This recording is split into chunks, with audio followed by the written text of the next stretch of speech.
Rolien, jy is nou behalwe die feit dat jy mevrou Wêreld is, dat jy skrywer is, dat jy gewild is, geliefd is jy ook mamma.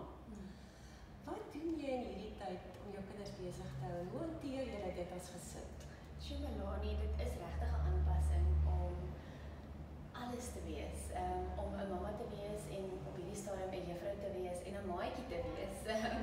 Dit is moeilik om by alles uit te kom en as Afrikaanse mammas voel ons baie keer dat ons alles self moet doen en ons skep onsself eintlik tot 'n mate af en dis hoekom dit vir my so belangrik is om my tyd goed te kan bestuur en hoekom ek 'n werksboek gemaak het om mammas veral en vrouens te help om tyd te maak vir hulself, vir hulle kinders, vir dit waarvoor hulle lief is, dit waarin hulle goed is en sommer net alles.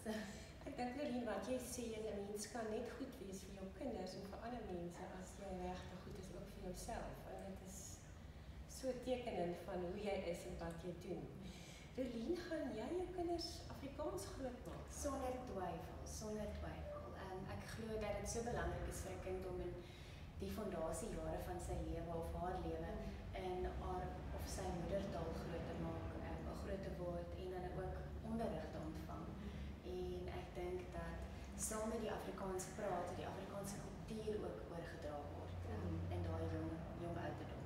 Dis wonderlik om dit te hoor. Ek hoop mammas leer by jou dat jy ook glo dat 'n mens Afrikaanse onderrig moet kry en dat jy dan deur Afrikaans eintlik kan vlieg.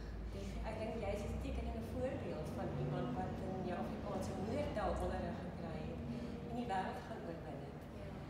Rolien, jy maak ons trots daarop dat jy beoog om jou kinders Afrikaans groot te maak. Dankie vir die manier ook hoe jy Afrikaans so net spontaan leef.